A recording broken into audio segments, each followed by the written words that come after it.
गिराना और उसको उछाल देना, इससे मुद्दे तय नहीं होते हैं। मुद्दे वो तय होते हैं जिनको जनता स्वयं अनुभव भी करती है। आज देश का 80 करोड़ लोग अनुभव कर रहा है कि उसकी थाली में अन्न कैसे आता है। बीजेपी सरकार की योजनाओं से 80 करोड़ लोगों को फायदा मिल रहा है, भोजन मिल रहा है, ये बीजेपी की उपलब्धि है, ब्रजगोपाल जी कह रहे हैं।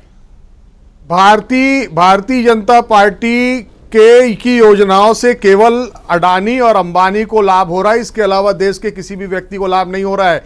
ये आंकड़ों का जिस तरीके का खेल खेला करते हैं, निश्चित तौर पर ये बोलने के लिए अच्छी बात है, लेकिन ग्राउंड में जब आप जाकर के देखेंगे लोगों की स्थिति बस से बदतर हो रही है। 75 लाख लोग जो है नौकरियां छोड़ने को मजबूर हो गए हैं। ये स्टार्टअप की बात करते हैं तो उसमें केंद्र सरकार का क्या योगदान है? आपने केवल अपने पूंजीपति मित्रों के में पैसा डालने का काम किया है, इसके अलावा आपने कोई काम नहीं किया। आपने राधिका खेरा के बारे में प्रश्न खड़ा किया, आपने राधिका खेरा के बारे में जो बातें कही है मैं उसका जवाब देना चाहता हूं। ये राधिका खेरा किसके स्क्रिप्ट पर बात कर रही थी, किसके कहने पर इस तरीके के आरोप लगा रही थी? और ये सब कुछ आपको पार्टी छोड़कर जाने के बाद ही क्यों कहते हैं अजय साहू जी? जनता पार्टी में जाने जब तक वो पार्टी के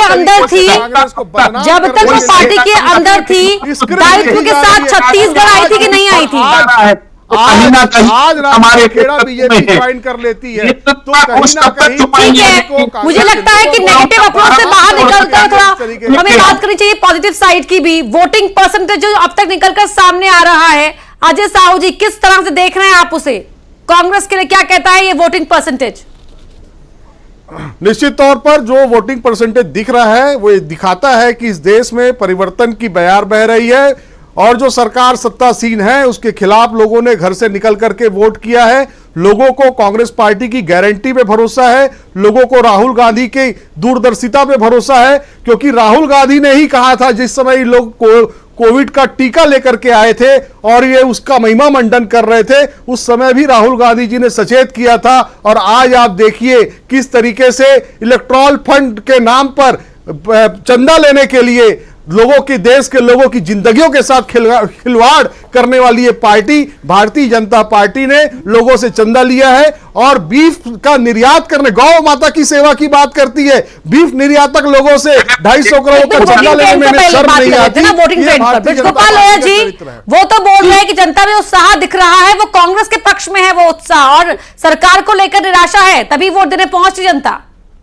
देखिए ये वही लोग है ना जो कल तक ये कह रहे थे कि मतदान कम इसलिए हुआ कि जनता में उत्साह नहीं है। आज कह रहे हैं उत्साह है, और मैं दोनों चरणों के पुराने और आज के चरण की बात कर रहा हूं। इसमें कांग्रेस के लिए कोई संभावनाएं नहीं है। छत्तीसगढ़ की 11 और मध्य प्रदेश की 29 सीटें भारतीय जनता पार्टी बेहतर बहुमत से जीतने जा रही है। 4 जून बहुत दूर नहीं है।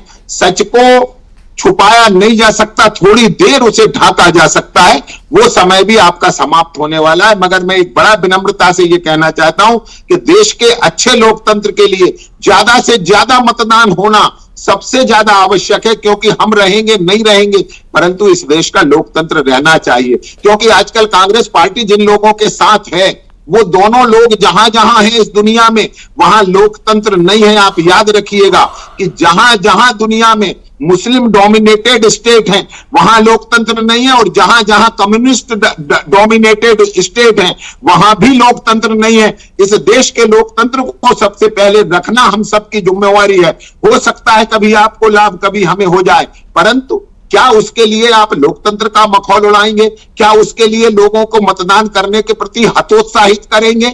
ये जो दुर्भाग्य है कांग्रेस पार्टी का, ये कांग्रेस पार्टी को बहुत आत्मचिंतन की आवश्यकता है। और एक बात और कह रहे थे कि राधिका खेड़ा जी ने क्या कहा, केवल एक बहन नहीं, ऐसे हजारों लोग हैं जो आपकी कांग्रेस पार्टी को छोड़कर चले गए, जो कोर कमेटी में हुआ करते थे, और सभी का आरोप एक ही है, अयोग्य नेतृत्व। उस अयोग्य नेतृत्व को बचाने के चक्कर में कांग्रेस स्वयं समाप्त हो गई, परंतु उस अयोग्य नेतृत्व का बचाव आज भी जारी है, और यही देश की राजनीति का सबसे दुर्भाग्यपूर्ण घटना है। मैं नहीं समझता हूं कि कोई राजनीतिक दल अपने एक नेता की अयोग्यता छुपाने के लिए इतनी कुर्बानियां दे सकता है कि उसका पूरा क्वार्टर समाप्त हो जाए।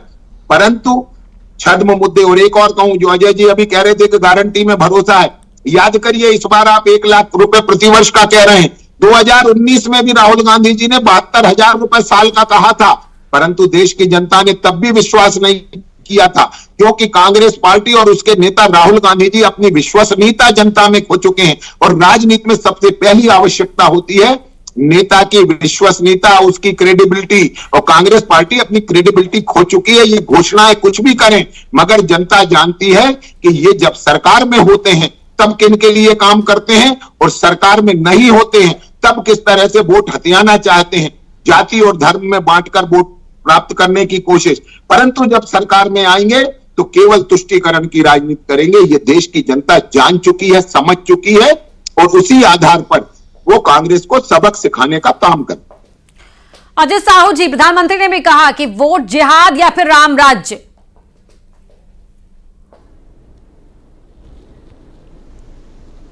वोट जिहाद क्या है और राम राज्य क्या है, मुझे समझ में नहीं आता है। राम राज्य इस देश में दिख नहीं रहा है, और वोट जिहाद क्या है ये प्रधानमंत्री जी ही बता पाएंगे। ये जो चीजें हैं ये लोकतंत्र के लिए बहुत नुकसानदायक हैं। क्या प्रधानमंत्री जैसे पद पर बैठे हुए व्यक्ति के भाषणों में इस तरीके की शब्दावली का होना उचित है? क्या वो केवल हिंदुओं के प्रधानमंत्री हैं? क्या वो जैनों के प्रधानमंत्री नहीं है? क्या वो मुस्लिमों के प्रधानमंत्री नहीं है? तो इस तरीके से लोगों को बांट करके डिवाइड एंड रूल करने का काम एक बार इस देश में किसी ने किया था, और अब ये फिर भारतीय जनता पार्टी करने जा रही है। इसका बहुत नुकसान होगा, और भारतीय जनता पार्टी अपने लाभ के लिए इस देश का कितना भी बड़ा नुकसान कर सकती है, इसको इस देश की जनता ने देखा है। मेरे काबिल मित्र कह रहे थे अभी लोया जी, 65 वर्षों से जिसने राज किया, 65 वर्षों से जिसने राज किया, तो क्या आप ये मानते हैं कि अटल बिहारी वाजपेयी की जो सरकार, ठीक है, लौटूंगी आप दोनों के पास ही, रुक जाइए। हाँ, लौट रही हूं सर आप दोनों के पास ही लौट रही हूं, लेकिन धार से पहले बता देते हैं। यहाँ पर पीएम मोदी की जनसभा थी, जहां पर डिप्टी सीएम जगदीश देवड़ा ने कहा कि धार की आम सभा में